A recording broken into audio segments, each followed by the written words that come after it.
What's going on, everybody? Welcome back to Steelers Rewind here on PennLive.com. I'm Nick Farabaugh. I'm back in Latrobe, back from Jacksonville. And guys, it feels like it's Florida out here. It is hot as heck. Another steamy one in Latrobe today. No pads later practice. No Cam Heyward again today. He talked after practice, didn't rule out missing games.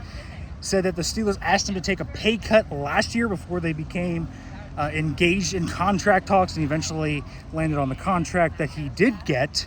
Cam Heyward feels like a guy that wants to be valued, and that's kind of the word that I keep coming back to, and that he said he wants to be valued relative to the market after he had an all-pro season last year.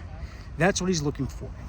And so we'll see if he gets that. My guess is he gets a little pay raise, and we forget about this in about 2 or so weeks. But certainly one that is contentious right now. Boswell still has not talked. I imagine Boswell could potentially be actually getting an extension relative rather than a pay raise right off the bat this year. I think Cam is probably going to get a pay raise. Maybe turn some of the 26 roster bonus that would hit last year into salary this year and make it more market friendly.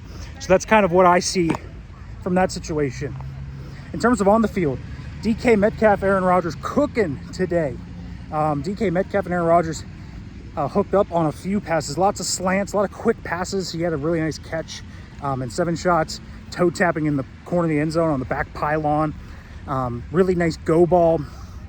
That connection, I think, has just grown a lot since the first week of training camp. It feels more in sync. I will also say Scotty Miller, man, that guy keeps flashing. He's had some really nice plays that I think people need to start paying attention to him. I mean, if I did a 53-man roster projection right now and I didn't have an outside addition at wide receiver, he's making the team. He's been better than Robert Woods. He's had good hands. He's made some nice plays. He looks bulkier than last year, but the speed is still elite. There's like a lot to like with Scotty Miller. Some injury notes. Darius Slay did roll his ankle today. He's okay, though. I believe that he will be back potentially as early tomorrow. Jalen Ramsey's been dealing with a minor injury. He will be back tomorrow. From what it sounds like, he will be back for that Buccaneers joint practice on Thursday. The one I'm getting a little concerned on is Calvin Austin III. He's been mum. I've talked to him a few times. He hasn't really given a sure update. That's not really like Calvin. Usually, if it's minor, he'll brush it off. Mike T said they're kind of still working through that. Still characterizes it a day-to-day, but I don't know. It's something I think to be at least a little bit cautious and worried about. Roman Wilson had another good day today as well. These defensive linemen keep batting down the football. I think that's been something that's been a theme.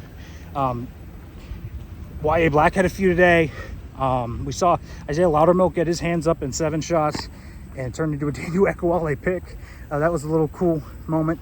And the other big thing today was Brandin Echols playing outside a lot with Slay out, but also being the first team slot corner today. It wasn't Beanie Bishop. That's for the first time we have seen Brandin Echols utilize his inside flexibility this year.